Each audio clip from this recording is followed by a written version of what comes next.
Hello. Hello. What's up? What the fuck is up? What's doing? What am I doing anymore? I don't know. It's all a blur. I did 2 videos today. That's it. How many TikToks did you do? It's all a blur. It's all a blur. It's quite cynical. I mean, it's a great blur. Doesn't There's sound good like it. fash. There's good blurs and there's bad blurs, don't you think? Bad blurs are the ones that are most of Russell Brand's life. Bad blurs are just myths involved. Okay. Man. Okay. So Just- you've got a lot on your plate. You're somewhat overworked, but that's a good thing because it's all very productive. Is that what you're Yeah, saying? it's all extremely productive. Fair enough. But yeah, I've got like a big career-destroying film coming out on Monday, What? and that's been not for me, for someone else. Oh, Stay tuned. you're roasting someone again. Oh yeah, Ooh. Okay. and this Looking time forward to it's it. slightly more deserving than Joe Hildebrand, even though that's pretty fucking S-class. Okay, I don't want you to tell me who it is, but what area are they in? Are they a media figure or are they a politician? No, they are Are they a the YouTuber? most damaging people to society. Think tanks. Oh, Think tanks are so it's not a person. evil. No, it's a person in a think tank. Oh, okay. It's a It's person that specific is. policy analysis in the think Oh, tank. okay, looking forward to But it. that is, man, uncovering the underworld that is think tanks. It's scary stuff. You know how we're always just talking about the fact that, everybody kind of just goes through life just parroting what has been programmed into their mind? They're the people that teach people to say hello. They're the one just with the cracker going, come on, say it. So they're the seeds of culture, are they? They are the seeds of culture. Oh, yeah. Like anything in the US, you can trace back the same talking points that people have of, I don't know, even things like, accept someone's truth, or if you like Bernie Sanders, why don't you move to Venezuela? Like those real classic trope points that you hear over and over. They come from think tanks. They're smart people and they figure out how to manipulate culture to suit their agendas. It's good. If you can't beat them, join them. Well, yeah, that's the whole thing. Look. It's like anything, right? Like it's the same thing. Everyone's always just like, money's evil. No, not necessarily. It just depends what you're investing the money in, what you're spending the money on. What The are you love gonna of do money with is it? evil. Yeah, it's the love of money that's evil. That's the one, because it's just like if that's your only motivation in life, you're a bad I person. don't think anyone. Do people say money itself is evil? Well, that's the whole mistranslation, because people started saying money's the root of all evil, but what the Bible was saying was the love of money is the root of all evil. Yeah. Yeah, I can agree with. I don't know if it's the root of all evil, but it's definitely an I evil. don't know, man. I really find it very hard to think of anything that is pure evil. I mean, even when you think of things of like, maybe even things like mass murderers in the past. Okay, maybe like sociopaths, but that's just insanity, right? And I suppose that you could argue that that's evil or something like that. But most people that take Pol Pot for instance, right? Well, you can always tell someone's story in a way that makes them not seem evil and makes them seem like the protagonist, even. That's true, but like The story Hitler told was not, I'm an evil man that's trying to kill everyone. no, but and the thing is, when Hitler was there was benefits to him being there. He made Germany the powerhouse that it is today. You can relate a lot of that back to him instilling it and like industrializing Germany to the point that it like kind of became the centerpiece of the EU. Like when you go to Pol Pot, it's the same thing. It wasn't like he was actively trying to kill 2 million people. Yeah, he was brutal, but all the previous rulers in Cambodia were just as brutal. It was just common practice. Those were like the ways that you punished your dissidents in that country and culture, right? But like, his intentions even if they failed or whatever, his intentions were to try and like turn Cambodia into something which in his mind he thought was good. But if you're just following money and that's it, what is your intention at the end of the day? It's more fucking money. So you're not going to create anything good, really. Like anything that you create of good is just going to be it's not going to be intentional. That's the thing, right? Like with every other one of these people that like people perceive as evil, they're trying to, huh? If you have to, in order to obtain the money, you have to create a very,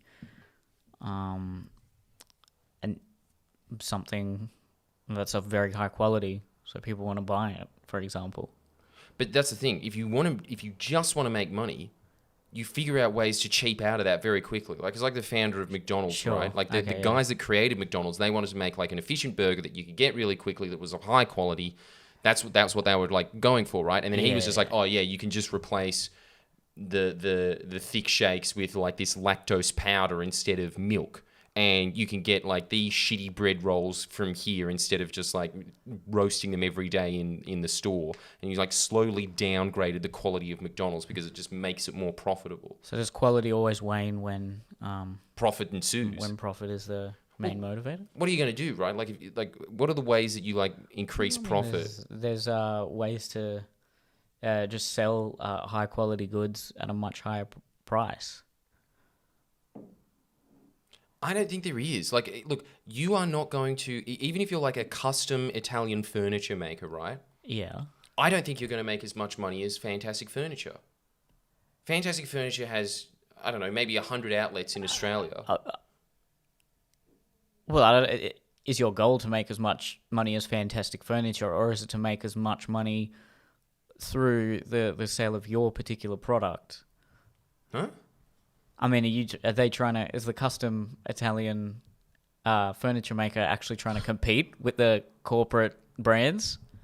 No, but that's the thing, right? Because he is just interested in I just want to make a good couch, yes? But like, Fantastic Furniture doesn't give a fuck about that. Fantastic Furniture just gives a fuck about moving profit so they can increase, moving products so they can increase product. But they still have a variety. They have like a range of quality in their products as well. The highest end product would cost, I don't know, 10 grand, whereas the lowest end mattress might be $500 or something like that.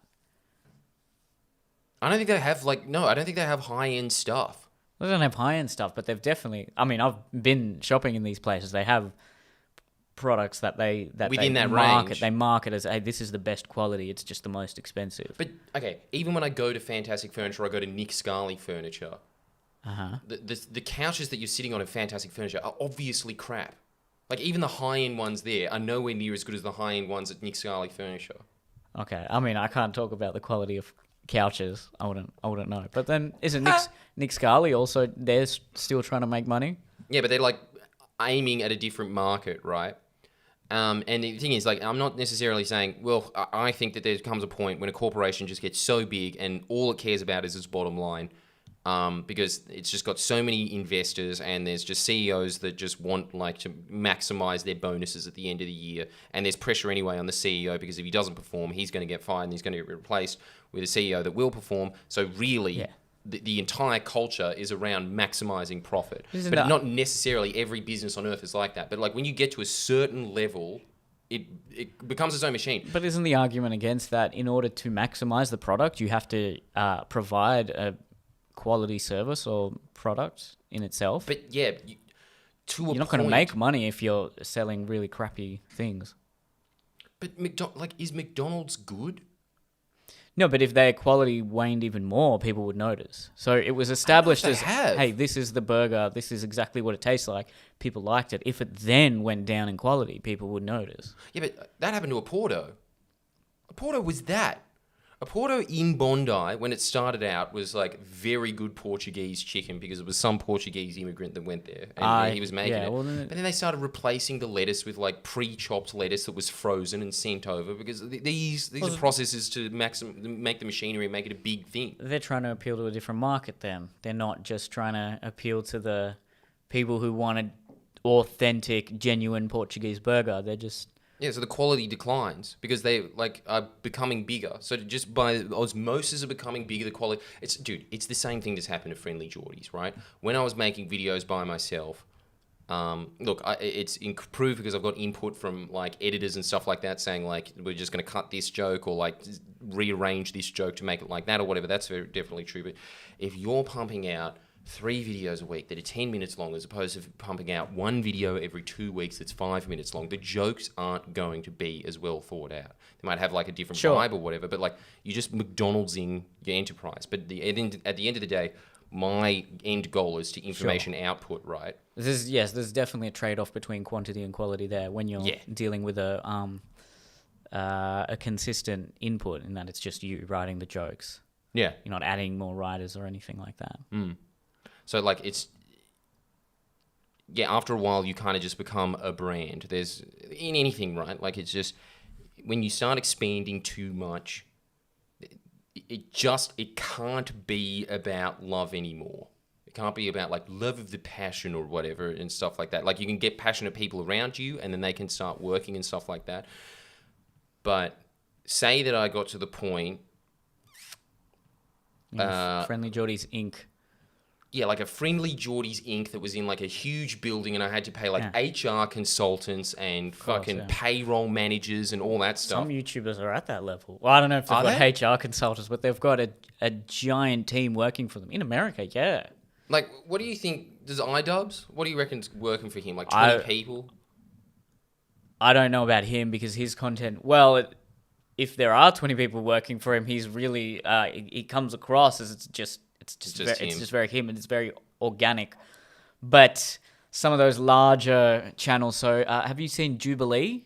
Have you seen their videos recently? They're popping off. They've got, conservatives talk to liberals. They've got, they put a group of people into a room and one of them is gay and then they have to talk amongst each other and each round they vote someone off and they decide, and then if they're correct, they win some cash prize. They would definitely have a team behind them. The Something Brothers, they do the React videos. Vlog Brothers? No, the something. I can't remember. But they do all those React videos. I'm pretty sure they have quite a substantial team. Someone like Philip DeFranco, I feel like if he's pumping out as much content as he is, he'd have to have quite a big team behind him. A lot of researchers. Yeah.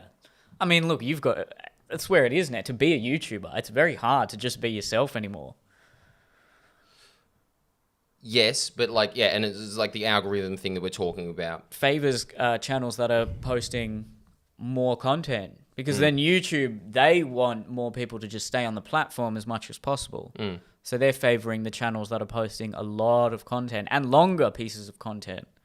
So the days where having said that, kids, though, if you want to get into it, you can still do it. We'll get onto TikTok. Yeah, exactly. Like, there's a way to go. Yeah. Like, Neel's always really enterprising with that kind of stuff. But I guess I'm just wondering from what you said, do you think there's ever a point where...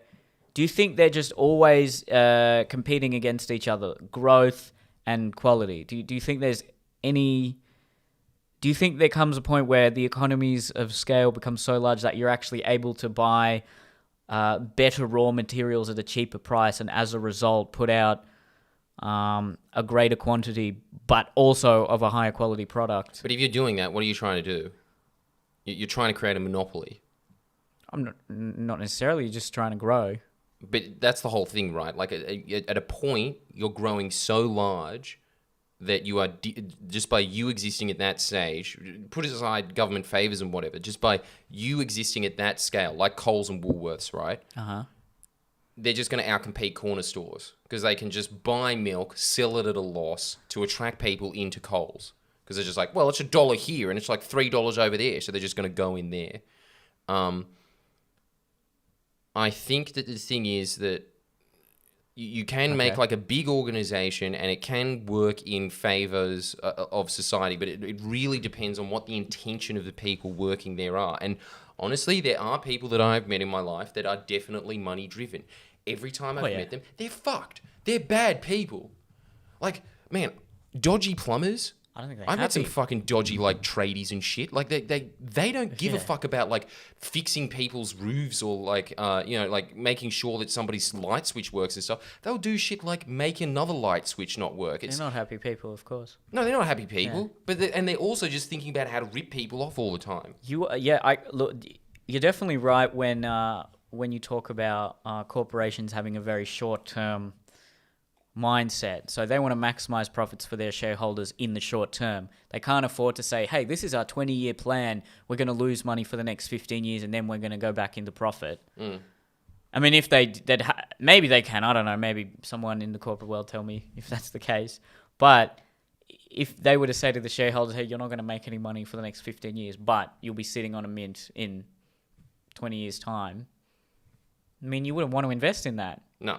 You'd want your return now. Pretty soon. Yeah. You'd want to see growth potential, but you also want to return immediately. Unless you're like a billionaire and then they just kind of just chuck money at those angel investment things of just like, one of these will pay off, and you do that. But most mom and pop investors aren't doing that. Yeah, and then you actually look at the political system of most Western countries. Elections are every 3, 4, maybe 5 years. So that's also very short term. They want to show that they've done something for the people in that space of time. They can't afford to do what China's done, which is, hey, here's a 200-year plan. So there's a huge advantage that China has there. Massive. Western side is very short-term thinking. Yeah. It's built That's around the structure that. of where we are right now. Yeah. So I think that. But then you have to ask, what's the solution there? And then is the solution worse than the problem? Well, like on a personal scale, this is the solution. You just can't be driven by money. You have to have something bigger that you're aiming for in life. There has to be something else that excites you to get up in the morning. Yeah, well, bringing back virtue and a sense of honor and dignity. These sorts of values that people aspire to. Well, you would think, at least from reading literature from back in the day, those sorts of things were spoken about so much more. Whereas no one nowadays is like, yes, I'm aiming to become a virtuous person. No one in their 20s is saying that. No, instead they're just constantly tearing down other people and trying to strip their virtue away. That's like the common. Yeah, and this is a common. Not that I don't do that. Like I do that. I made a living out of that. But yeah, of course, we all have our flaws. But this is actually a common conservative rebuttal to the libertarian argument. So they will say, look, this free market and this money-driven society needs to be coupled with a strict code of religion. That's where people get their values from. Whereas if you're just a libertarian and there's no sense of that overarching culture, then what is to stop people from just being money-driven? I agree. Dude, that leads to Blade Runner. I agree with that. Yeah, well, this is the other thing. It doesn't necessarily need to be religion, but it has to be something.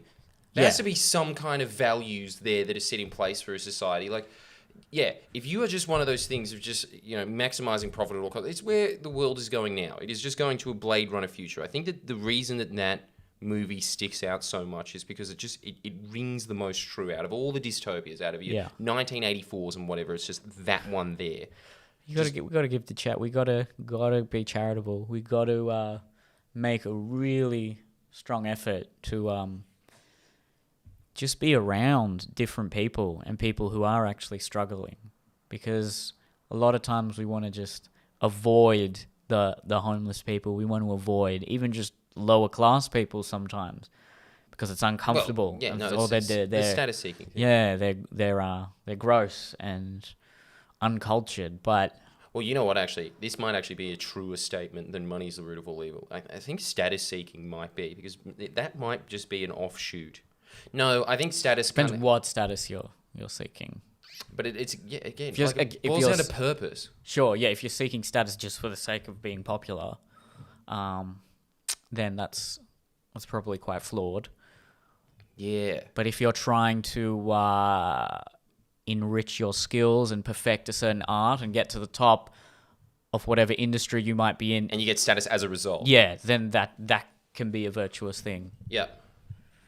But that's, again, because that's not your driver. Your driver in both of those situations is just like you're right, money and status just came as a result of pursuing those things on that ground. All of those things that you think that when I was younger, I would chase a lot of money, status, and girls even, ironically enough. Those things are just byproducts of when you actually pursue virtuous ends. Yes. then those things just happen. Damn, they are. So you don't actually need to chase those. But yeah, I think the girl thing in general, I think sex or any sort of hedonistic thing any like sort that. of hedonism, but I think that that's also just like an offshoot of chasing for status. If you're like chasing a lot of girls, it's again what we were talking about before. You're just in a group of guys that are kind of just like, how many chicks have you fucked? Oh, what, you've only fucked 2, kind of thing. Like that. That is like a status thing of like, I've made the most bitches. Only 2. That's fucking shit, man. Look, you're a bitch. No offense, man, but just saying, you deserve to be low on the status hierarchy there, bro. Yeah, I mean, like, dude, these things are true, right? Like, if you are poor, you're poor. That's a fact. If you are an incel, you are an incel. These are true. But I think that, yeah, as you're saying, like, if you want to get out of being an incel, if you want to get out of being poor, you don't pursue those things. I mean, you can pursue those things and you will be successful in that field, but it will be at the detriment of the rest of your life. I think that those people that just like narrow in on money, they might be really rich, but I reckon it becomes a curse at a point. I really can't imagine a CEO that's people. Like really sociopathic, like having a lot of friends, or like their partner loving friends, them. But no, but they'd be status. Would they be happy? Yeah, would they be like if they weren't CEO tomorrow? Like would they be content? Look, I don't think there's anything wrong with having a mindset of abundance. So you want to try to give yourself the best in life. I think that's okay. I like to aim to buy... if something's expensive, but it's expensive because it's high quality, I'm open to purchasing that. But if something's expensive just because it has a brand name attached to it, then that's bad. You shouldn't be going for that. Which is another offshoot of status seeking. Yeah. That's that. Absolutely. Yeah. This is a Chanel bag. Jealous. And that's the thing. The only people that are jealous of those things are empty, vacuous people. They're not... No one of high self-worth gives a shit if you have a Chanel bag or a bag from Woolies. Yeah. Yeah, and look, to a certain degree, we can't all be monks. You know, we need money to survive, and there's nothing wrong with having a little bit extra here and there to spend on some things. But we still we have to make sure that we are being charitable when we can. But yeah, if you're looking out for others. If you're not motivated by money, if you're motivated by other things, just by osmosis, I don't think that you actually You know what they say? Everyone has their to price. Be flashy. You know, that saying, everyone has their price. But there's I think that I was thinking about that the other day, and I was thinking like, there's certain things that I just wouldn't do for money, but there are things that other people do just like, yeah, sure. Depends what you can also. It also depends what you can do with that money. So, I always wanted to create really high quality short films, but I wanted to self-produce them, and to do that, you need money. So I needed to chase money in the short term in order to achieve my longer term goal. Yeah, but once you got that money, you're satiated with that. But if you are pursued by money, you first of all, you don't have that goal in the first place. But there's never enough of it. Yeah. So you're always just going to feel... That's true. Damn, you will always feel scarcity in that point. But like as soon as you got the money for the short film, you were satiated. You were just like, yep, sweet.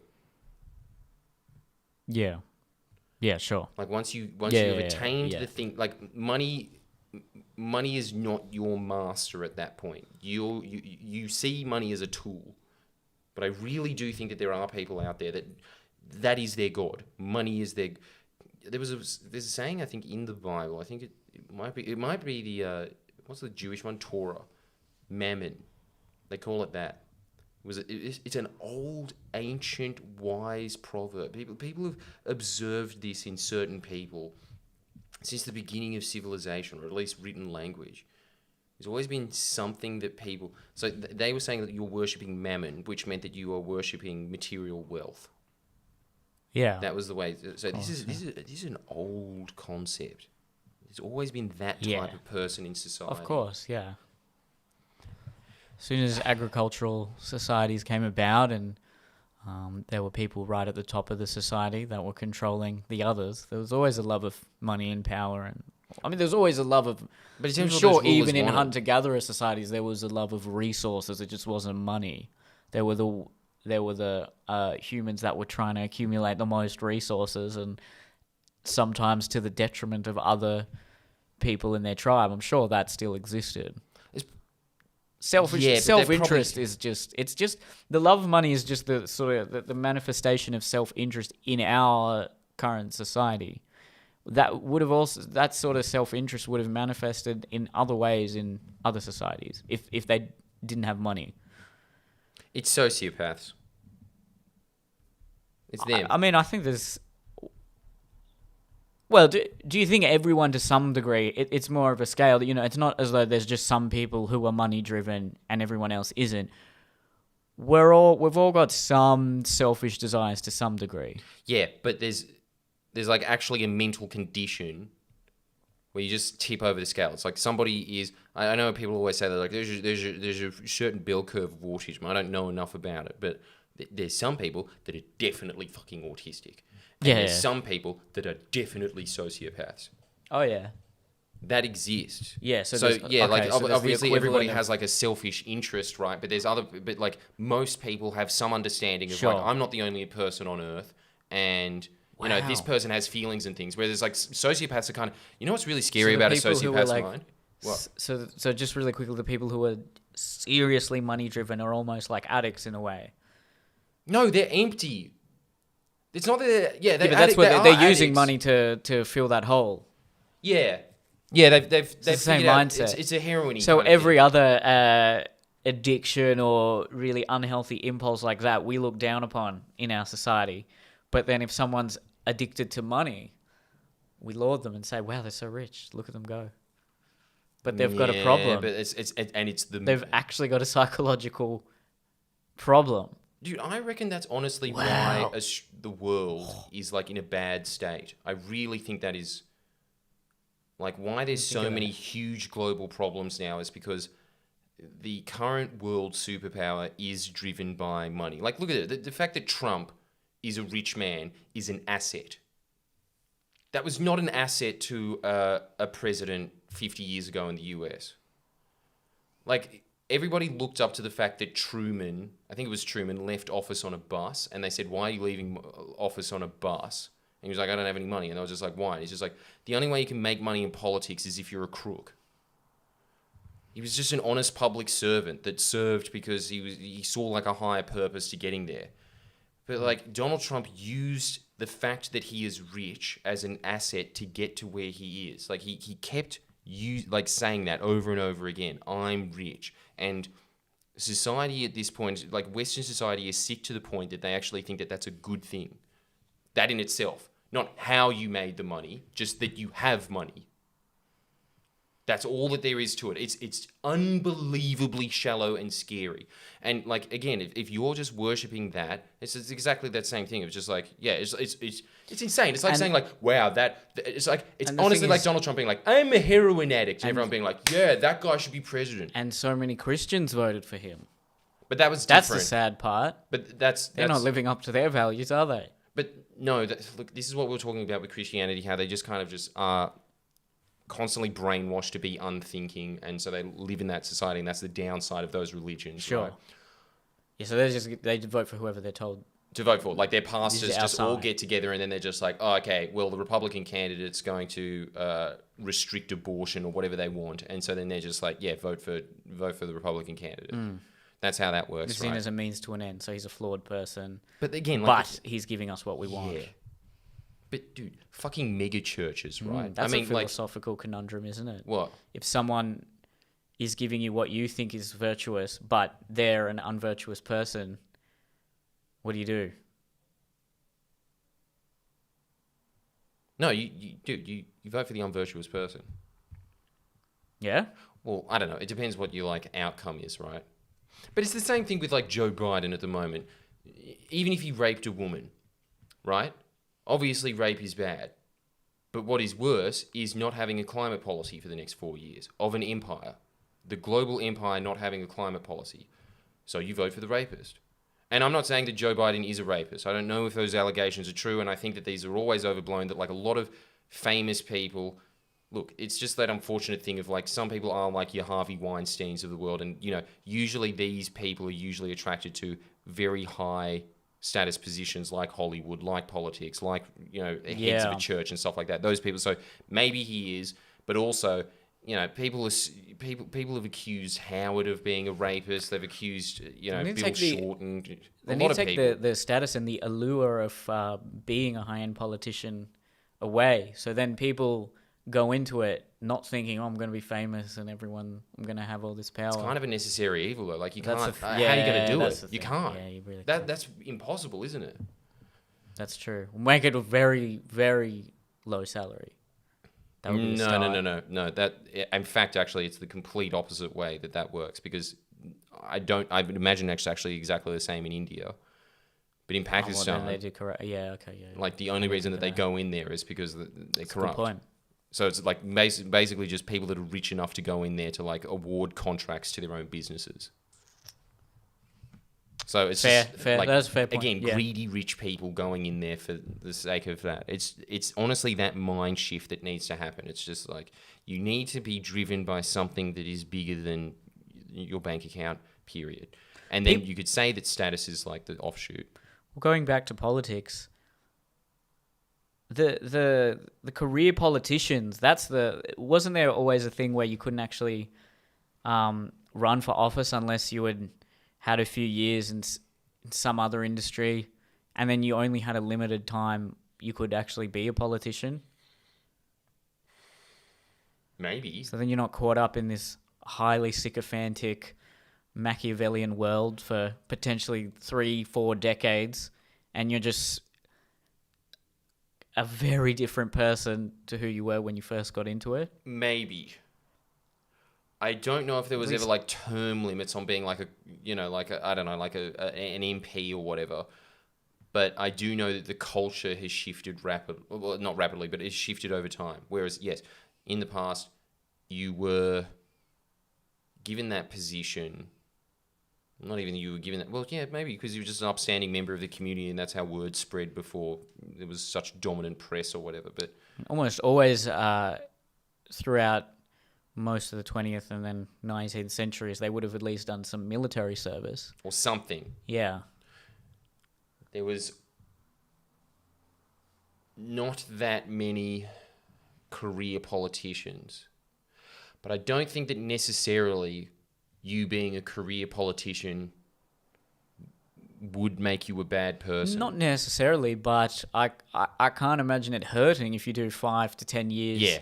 Especially in an industry that you're going to represent. If you're gonna be a party for the workers, like go and do a trade for 10 years. Go and be a worker for 10 years, and you'd understand that better. I mean, well, that's like the Labor Party, and this is like a huge criticism that it gets all the time, and it's a fair criticism as well, is that it used to be a party almost entirely of people that worked in trade unions. So what happens in a union is that you say that you're just a carpenter or whatever. You're just like a respected carpenter. Then they say like, yeah, you should be our delegate, mate. You should run this chapter of it or whatever. And then you just go there and then you work your way up and then you become, I don't know, like a union rep or whatever. And then like they're just like, oh yeah, this seat's open. Do you want to run for that? And then they go there. Well, yeah, there wouldn't be. I mean, are there even any like that anymore? There is certain ones. Like the guy with the Scottish accent.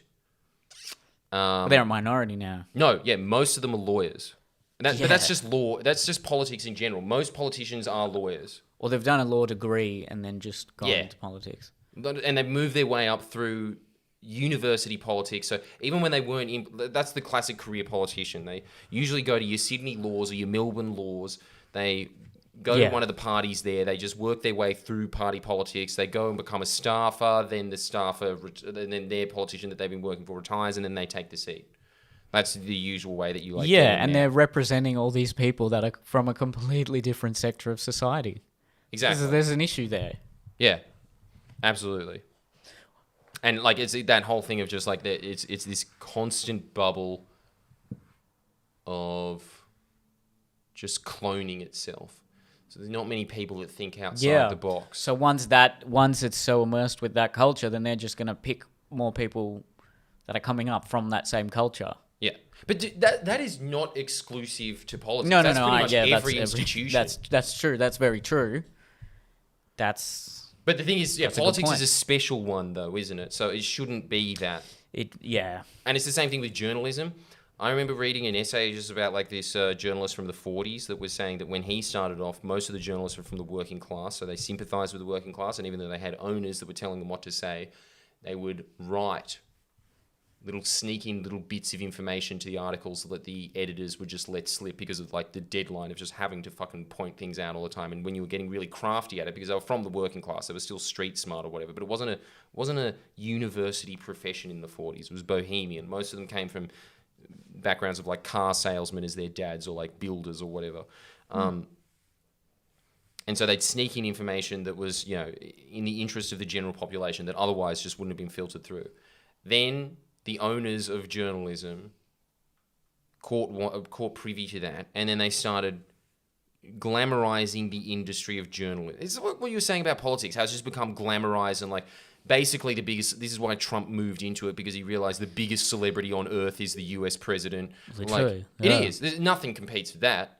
Like just you opening your mouth, there is going to be every news outlet on earth just being like, he said this today, So it's for someone who was a staffer for one of the clout. New South Wales members of Parliament. He said something to me that I've remembered. He said politics is for people who want to live the Rockstar life but have no artistic talent whatsoever. Yeah. That's them. It's so true. Well, look, there's rare exceptions. I'm not saying all of them. No, but dude, most politicians, you're right. They're like very grey people, and that's because that system replicates that. But Paul Keating, I think, is like actually an artist. I think he is truly that is a man that thinks outside the box. There is examples of this through history, but now all the working class. The working class people who want to get into politics would go to a different party. They go to One Nation, They'd want to run for that. Jackie Lambie United.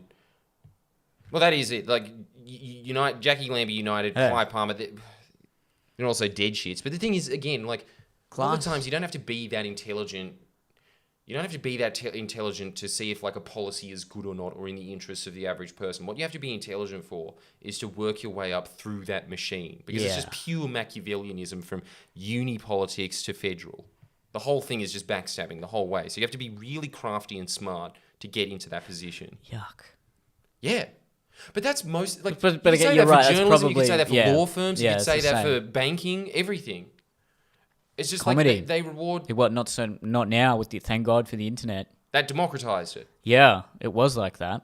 But that's the thing. Like when I look at like a lot of the people that I looked up to in the comedic world now, I think the same thing as always. Like I just think like either like sociopath, narcissist. Like it's just somebody who's just like has no empathy whatsoever and just like went for it. You know. Hopefully, even there are mechanisms available wherein, if an institution becomes so corrupt, whether that's ideologically or just with the people that are part of it, there is some sort of alternative that will rise up. So, for example, with comedy, because the internet came about, the alternative came about. But that was... You can't do that with politics. Well, you can do that with political parties. So if particular parties become too insular, other parties will pop up, which is kind of what's happening. Yes, but there's also just the change of technology and how you use that technology. So, as we've said a million times before, we would not have a career, even if we were born like in 1985. Say we were born in 1985 as if we opposed did, to it would the be 90s, very different. right? We'd be very different because we would have been molded by that and we wouldn't same think about it. System. Yes. Like, the ones that I feel really sorry for are the ones that are just a little bit older than us.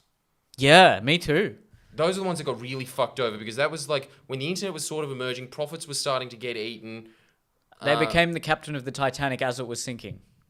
Yeah. It's fucked. And they can't get out of it as well. They're just in that paradigm for the rest of their life. No, they really can't. Yeah. And also, like, it's just a point where, like, you're too old. You're an old dog. Like, it's hard to teach an old dog new tricks. Like, you're just so set in your pattern. Yeah. Like, you maybe might be able to do it, but, like, I haven't seen it happen, basically. Yeah. Maybe Jack Black is the example, but yeah, I look. I think that's always the same thing. It's like, it's that point that really humanity just rides off the coattails of a few scientific geniuses throughout human history. Like whoever the fuck invented the wheel, whoever the fuck invented the plow, like it's just, and then that just like makes it like way more productive for everyone else. And like, you know, like us, for instance, like we're fucking no one in comparison to the guy that invented YouTube. Like that guy's a genius, and then we're just kind of like, oh, this exists now, mad. Like, took advantage of it. That's a good point. Wow. Don't you think? Oh, so, that's grim, but it's you can't disagree with that. Yeah, it's true. Wow. Well, again, with this podcast, we've spent. That wasn't really banter though. That was a pretty meaningful discussion. No, I think that's really important. Yeah. I did. Well, I've addressed this on the last 2 podcasts. I said, I'm going to talk about this in the next podcast. I'm going to talk about it in the next podcast, but I wanted to talk about what offends you. Oh yeah, okay, let's go to that, just so we can get the title on YouTube. Basically. Or should we just wait for another day? No, we've still got like half a good half an hour. Yeah. Okay, yeah. Let's do it. Well, because a lot of people now are saying things like, oh, people need to toughen up. They need to stop being offended by everything. So people seem to have a very similar outlook nowadays, which is that, people are too offended. People are offended easily. We're so soft. But everyone's offended by something. Everyone has something that will push their buttons. And I think what that is that's an indication of what you value and how you see yourself and what your identity is. So, for example, if you see yourself as, if your race is a main component of your identity. So if you ask me, hey Neel, who are you? How do you describe yourself? Well, number one, I'm brown. Then yes, when people are attacking that particular aspect of my identity, I'm going to get offended. But I don't see myself as that. Brown is like a small part of who I am. Number one, I thought about this. If people are going to ask me, hey, how would you describe yourself? Who are you? Number one is comedian. I always say that. Number one, I'm a comedian. Do you? Yeah. What else do you say? Well, I don't know, but that's such a big part of me. I'm a comedian, actor. So my profession comes first. So you're a comedian / actor. Comedian, actor, writer, entertainer, creator, all of these things. Yeah, your profession's first. That's the biggest part of my identity. Yeah. Whereas some people, you ask them, okay, who are you? Oh, I'm a Christian. That's the biggest part of their identity. I'm a Muslim. So then that is the thing you're going to be offended about, especially if it's being disparaged in your perception unfairly. Fuck. So I've thought about when people are, this comes down to what comments do I get triggered over? So when people have sent these ridiculously racist comments to me, I don't get that offended by them. Because I just think this person's really stupid. And I just laugh at it.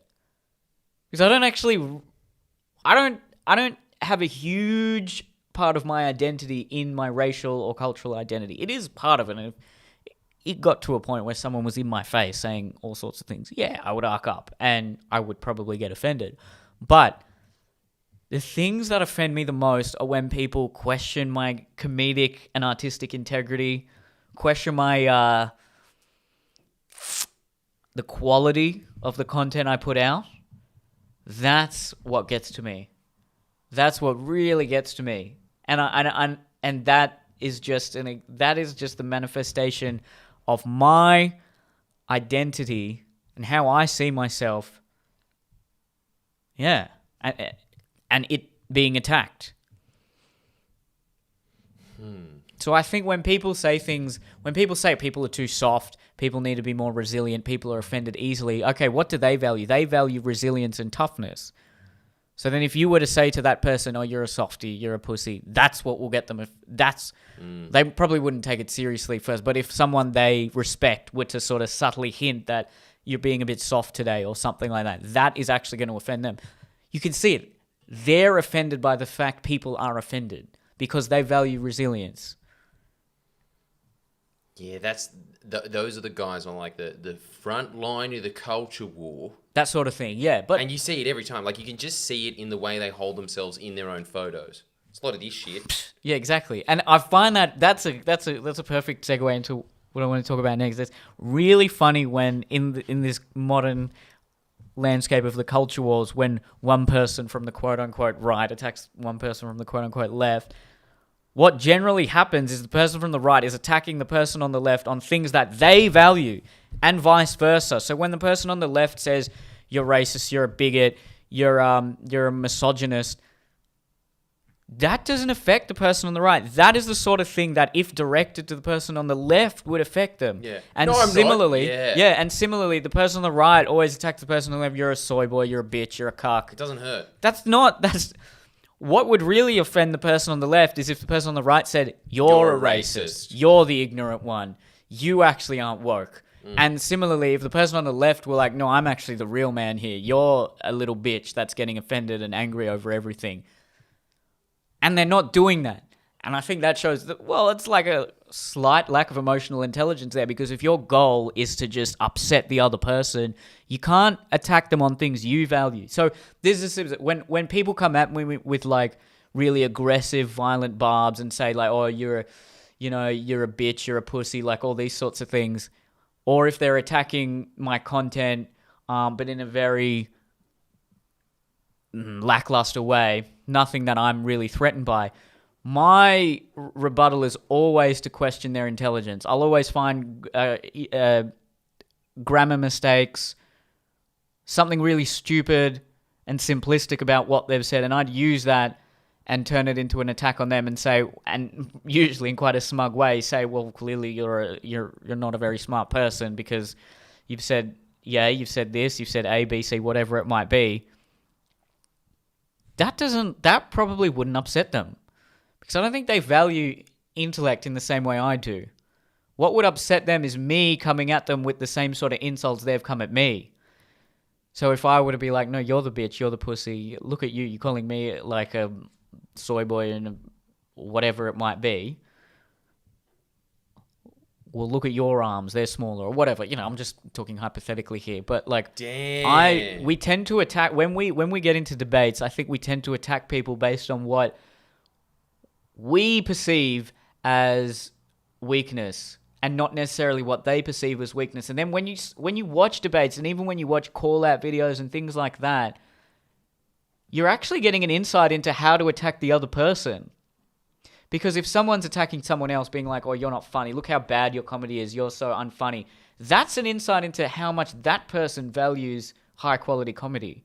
So if you were then ever in a position where you had to attack that person... No. I don't think it's that. It's an insight into how funny they think they are. That too, yes. And which is just an example of how they value... One, they perceive themselves as that's a big part of their identity. I'm the comedian, but they value and like in their the mind, skill they're of just comedy. like high quality comedy. Yeah, so they value the skill of comedy, and so I was just like this was just an epiphany of sorts that came to me. It's a good one because if I ever get into comment arguments or things like that, and someone attacks me with a very poorly worded sentence, I immediately dismiss that, and I'll always say I'll always attack them on that. That look, you're an idiot, you're dumb. Look at how bad your spelling is. Look at the ideas you're trying to articulate. You haven't done it very well at all. Whereas that's an indication that I value that. So if someone ever wanted to attack me, now they know how to. But also, that's not going to upset them. If I say, look at that word you spelt wrong. Like, fucking so what, cunt? I'll bash you up because they value physical strength or whatever it might be. Yeah, when you're in that situation and someone's just insulting you on that, yeah, you're right. You either like brush it to the side, or at the very most, it's kind of just irritating. Yeah, that's about it. It's not like it's like getting to you. It's kind of just this thing of just like, well, that's like fucking pointless. Like if you don't value it, you will just see it as pointless. You won't even like register it as important. Exactly. And that's the whole point. Yeah, if you're not in that mindset, well, I mean, we always come down to this, doesn't it? But like if getting laid doesn't affect you, and someone was like, "Well, fuck more girls than you, bro," Be like, so what? I don't care. Mm. You got to think about, if you really, I mean, this is very Machiavellian and could be used for very evil ends, but if you really want to get to someone, you got to think about not what you would be upset and offended by. What would they be upset and offended by? Yeah. What do they value? It's entering their world. It's the same thing as like, if you want to help someone, well, it's kind of the same thing. It's just like that old Buddhist saying of just like, it's like when people say, they're always just saying like, I insult, I don't know. There's like this old story of a monk that's just like getting insulted, and like some king just as a prank basically just said to this guy, like, go and insult this Buddhist monk, and if you do, I'll give you $10,000 or whatever. So he did everything he could. He came up with every insult he possibly could. And then the Buddhist monk, and he said, why weren't you insulted at the end? The Buddhist monk was at the end of the day, the Buddhist monk said, if you gave me a gift and I didn't accept it, do I possess that gift? And they were just like, no. And so he was just like, well, I just think of that the same way as insults. I just don't I just don't register those insults. I don't take them like I would take a gift. Yeah. And so as a result of that, it's not mine. It's not my burden to hold. So like basically like what's happening when you are getting insulted. Yeah. Is like it's like it's that same thing. It's just like it's not even the same way of like looking at it as, I think most people would be looking at it as kind of just like bow and arrow hitting you and it hits like a little chink in your armor and you'd be like, ugh. That's one way of looking at it, yeah. But I think that maybe it's just kind of this thing of just being like, would you like this insult? And then you can kind of just have this response of like, no, that's all right. Yeah, you kind of yeah, see it as that, and then it like changes that, the way that you're going to react. Yeah, and I mean, it's not even just with insults. If you're trying to compliment someone, if you're trying to curry favor with someone, often you will try to compliment them in a way that strokes their ego. Well, that would stroke your ego because that's what you value. All right, yeah, but the aim is to stroke their ego. Yeah, exactly. So you have to think about, okay, what would they value? I mean, it comes down to, if you think about pickup again, so many guys are just like, oh, you're so pretty, you're so beautiful, you're so hot. One, they've heard that all the time. They sort of know that. So then you've got to think of something to say to this person that is actually what they want to hear. If the woman is clearly trying to glam herself then up, yes. She's probably susceptible to it. Yeah. You can take an educated guess. Like if somebody's just naturally beautiful, they probably like, you'll just be like, you're pretty, but they obviously don't accept it. But like, if you are just like, you have a boob job and you've just like spent 2 hours putting makeup on yourself, you clearly want that compliment. Yes. Okay. Yeah. That's a different. Yeah. I was just talking hypothetically there. Like, yeah. Hypothetically. Yeah. But you know what I mean? Like, which is, think about if you're going to compliment inside, whatever you're going to do, if you're going to interact with someone, you got to try to put yourself in their mindset first before you think about what you're going to say to them. Yeah. But see, yeah, that's definitely true. That's like a way that you can move through life, and then you'll definitely like reap results out of it. That's a very intelligent way of looking at it. If you were to, so for example, I'm just guessing here, but like if you came at me and said, "Hey, Neel, you're not that well informed on politics," I'd be like, I don't care. But if I said, "Jordan, you're not actually that well informed on politics," no, that would. No, actually, like, because like people are always just like, yeah, a retard, and like just the fact that they use the word retard, you're just like, it's very obvious you're a retard. Like it doesn't actually offend me, like, and I don't get like fuck you or whatever. The thing that gets me every time is like, you're not telling the truth. You're deceiving. That every time like makes me arc up. And you know what it is? It's actually just a transfer of my mum, because my mum was always just like being like, I tell the truth. I'm an honest person. You're dishonest. And so I think it was just the same thing. Of like, I was learning from a young age that honesty is like very valued. And also on top of that, I was always just getting accused of it. So it's just hitting that emotional wound of just being like, fuck off, mum. That's basically what's happening. Like every time I'm having that argument, I'm just having that argument with my mum. And that's what's happening there. So if you want to get at me, that's how you do it. You just say that I'm lying. That's what I hate. Sure, but then what can... I'm just speculating here, but what could potentially happen there is if you're trying to get at someone else, especially if you're in a heat of the moment situation, you might accuse that you'd be more likely to use the fact that they're lying as an insult when it might not be as effective to them because they might not have that same background that you have. So because you know that if someone accuses you of lying, that's monumentally effective to you. You might then think, well, this is the way I'll insult other people and attack other people. Yeah, but it might not necessarily work. I think like if someone told me you're lying, it would depend on the context and things. I'm pretty sure if someone's saying something that they think is really important and someone accuses them of lying, I don't think there's many people that wouldn't be somewhat affected by that. No, there would be. So that might not be the best example. But I think there might be some people that, like, just for argument's sake, I know that there is people that just say, like, they build their ego up on the fact that they are good at lying. Well, then, yeah, for example, then if you're in a debate with that particular person and you said you're lying, then okay. Yeah, so it depends. But I think that, like, with all of them, I think these big wounds, I think you can trace them all the way back to your fucking childhood. Like, your thing with, like, just being funny. Like, I suppose... It's not just funny. I mean, like, it's not. I used to have that one, but my it's shifted to that wound now, I reckon. But, like, you know, like funny or intelligent or whatever, like, it would have been because your parents valued intelligence, and so they just would have just been, you know, like they would have put that up on a pedestal, and so you've just learned to value that. Sure. And it would have been the same thing with happiness and stuff like that. So these are things that just go back a long time. So they're like deep seated and it's hard to get rid of. But I think just like that one point is really important to note, which is that, like, it's like the thing that you were saying at the beginning. It's identity.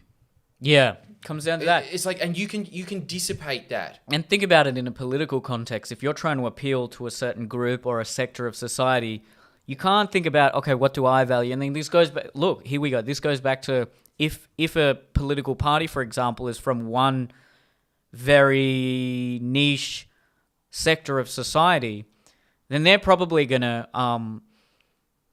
put out policies and a brand and an image that they think is effective for the society and the identity they've been brought up in. Whereas if they're trying to appeal and branch out to other sectors, they got to think about, okay, what do these people value? Well, yeah, that's the never-ending ride of focus group testing, I guess. But what Donald Trump kind of like got that the rest of them didn't get is that, like, when you're in a focus group, you aren't going to say your honest feelings. If you're ringing up like a radio station and you're listening to a shock jock and you associate with that shock jock and you identify with them and like you trust that shock jock, you're going to say what you honestly think to them. Yeah. So when he started running for president, he got like a group of people to just sit in a room and say, just listen to Talkback radio for a week, and write down every topic that they're talking about. Anyone that comments in, we'll just do a tally board. Those are going to be the things that I'm going to be emphasizing in my campaign. Yeah. So it's go to the depths of Reddit and see what... Because they're bubbles, and they're fucked. Yeah. Those bubbles are fucked. But then they are scary. You also would know exactly what they value and how they see their identity. Because otherwise they're know a way to, either please them or attack them. Absolutely. So you know how Trump always goes at his biggest attack for Mike Bloomberg was like, I think Mike Bloomberg's gonna have to stand up on a step. Little Mikey. He's so little. He's so short. And then the same with who's the guy running it? Marco Rubio. Little Marco, so small. He's so short. I can't even see him. Can't see his face. There you go. He values. So that's physical presence and physical dominance is something he clearly values. So that's an insight of how to attack him. Whereas all they ever do is like, oh, he's nasty, he's mean. No, but that's what the comedians noticed because he was just being like, my hands are fine, all right? Like, so they were always just being like, he's got small hands. Like, they figured that out on him and they attack him on that. They don't do it enough. Even the it seems to be like the Democrat strategy is like, let's go back to normality. Let's have some decorum. Let's not have this unhinged maniac. Whereas that's not. You got to attack him on what is going to actually upset him. Well, it depends. Hey, you're not worth $1 billion. You're only worth $400 million. no, what are you talking? No, that's wrong. Fair. That would get to him. No, well, yeah, like in a debate stance, yes, but like in like a voting appeal thing. Okay, yeah. You're looking for like what those fuckers want. Oh, yeah. No, I'm talking about, the debate kind of context. Yeah, you absolutely need to do that, and that's the whole thing. Is because he wasn't. But that's the whole thing, man. It was like exactly what we were saying. It's just these worlds, like the political world, is just I don't grey. think Bernie would have done that either. I can't imagine Bernie being like, no, you're not actually rich. Nah. You got a small dick or anything like that. But it would have worked. It would have worked because then he would have gone so... When he's calm and he's in control and he's charismatic, he can make his jokes. And even if the other politician is coming out with substantive policy, he just comes out with really, really funny lines. And that appeals to people. Whereas if you get him out of his comfort zone, you make him feel uncomfortable, I feel like then he loses his charisma. He loses a lot of his appeal. Yeah, but because he's just gone into that grey world and he's a showman, and the things that they value would just be things like my integrity, my intelligence, my stance on healthcare. Those things are the things that they would like pride themselves on. So they got to attack. They got to get out of that. Detach themselves from that and attack him on what his bubble would be.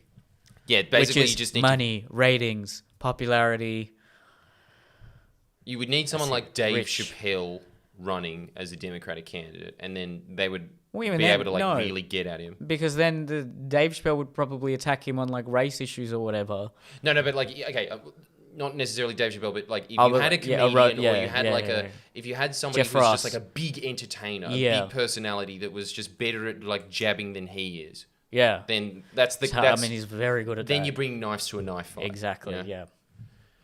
So you need to be on like stage for that, I guess. But look, dude, man. Like then, when there was a little point there where Mike Bloomberg showed some pictures of Trump playing golf where he was really fat, and that's when he went on that tweet storm, Mike Bloomberg. Yeah. Yeah. So it was appearance again. Yeah. Comes down to that's what he values.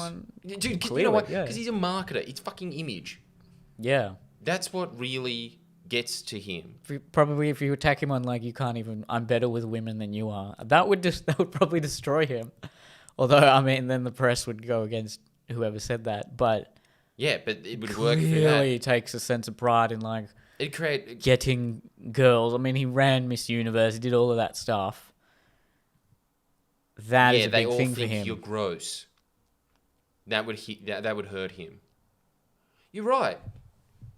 Like, yeah, just to psychologically get under his skin. But also the other thing is, I think that he also would have gotten, and you can see it in Donald Trump as well. He has become, because he is in that world, he is a lot more grey than he was in 2016.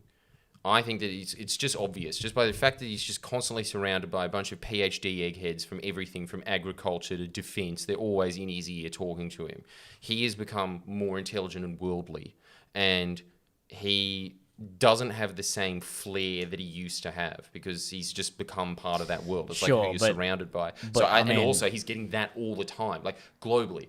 The curse of being the most famous person on earth is that everyone's tooling you all the time. Yeah, but he's still like miles above Joe Biden. What do you mean? At the bar, with the charisma, with absolutely, all that sort of stuff. Absolutely, like, that's not going to go away. But like, what I'm saying is like, but the ego defense that he has would be a lot stronger than it was when he was in 2016. I think it's just a thing of just being like hazed daily on a global scale. Like after a while, you would just build a callus. It's like the same thing with like muscle and everything else. Like he probably actually isn't that. Ironically, it probably still gets to him, but the press has actually made him stronger because he's just heard everything now. Don't you think that like when you got insulted, like even the things that you were like insulted by, don't you think you're just like nowhere near as insulted as you were before? After a while, eventually, you do. You just get thick skin. That's very true.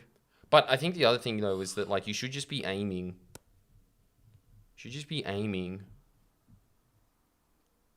to not have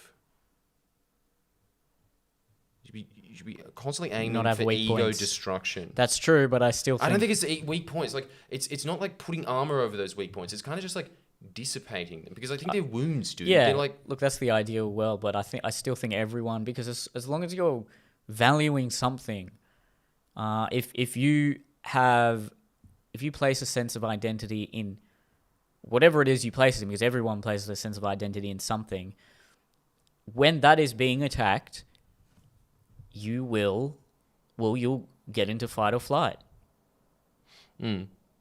But I don't think it's... I mean... some people have bigger egos and some people have smaller yes, egos. that's true. And you could maybe, if you were to value non-violence and dissipating conflict, if you valued things like that, that would be a situation where nothing would get to you, because you value nothing actually getting to you, if that makes sense. No, it's just like you feel it in a different way, as opposed to just being like, oh, fucking kill you, just like... Yeah. Because that's the way that you would out it. If you were like, hey, you are insulted by what I said, then you'd get offended. No, I value not being insulted. Then, yeah, something like that. But no, even then, there's... Like, if you're just saying, like, I value not getting insulted, that's the height of my value. Yeah. You're still building an ego on that. You're still building an identity. Yeah. I'm the guy that's not insulted. Yeah, but then you would... But so, ironically, like, maybe when you're saying, you're insulted. You're insulted triggered. now. You're triggered. Yeah, that. And then they'd be like, but hang dude, on, I don't get insulted. So there's always something. Because it's like, yeah... Like, there's always something. Everyone has something.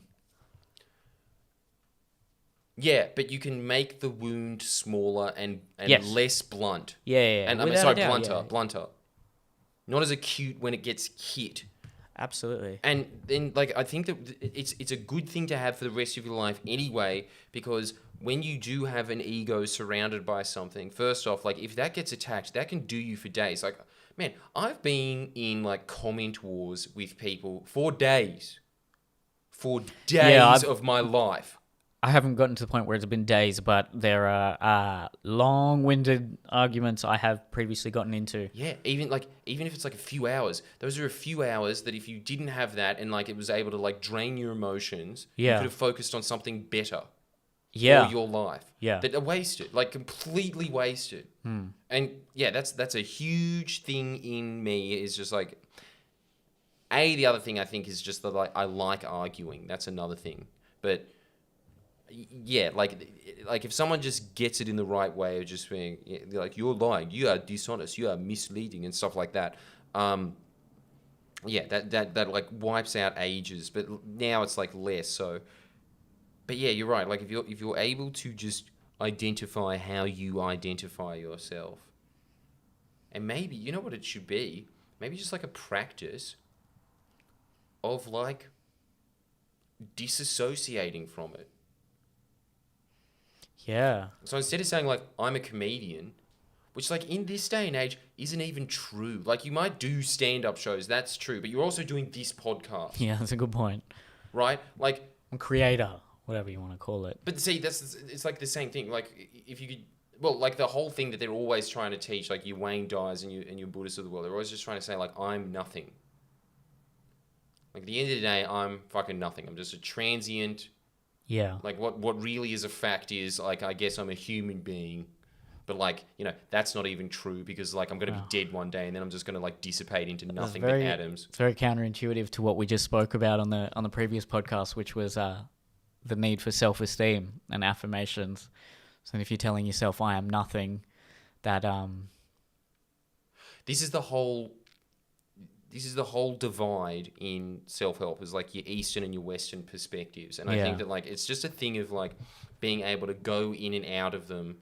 This is the whole thing when people are always just saying that like, there's contradictions in self-help. Yes, there is. But it's just a whole thing of like, life in general is a massive contradiction.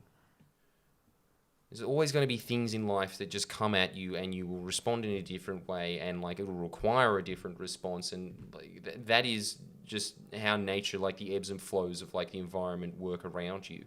Yeah. So you just kind of have to accept that and remind yourself of those daily points that like, yeah, you should be saying I'm good enough before you go into a social situation.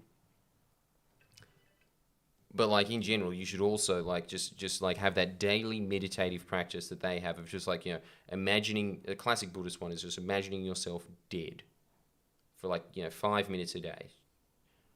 First of all, it just makes it easier. Like you get less scared of dying because you've just practiced it over and over again, and it's inevitable. It's going to happen.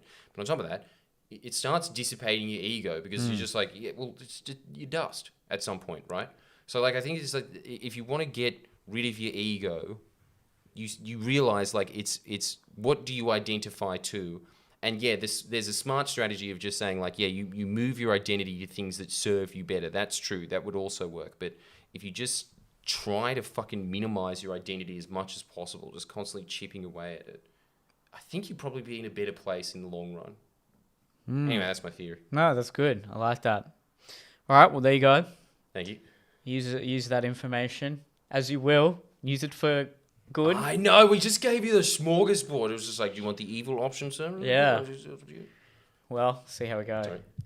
The next Hitler of the 21st century will be like, I was listening to a podcast by Neel and Jordan, and I figured out what I needed to do. Could you imagine? Sorry, world. All right. Thanks, guys. All right. Bye, guys.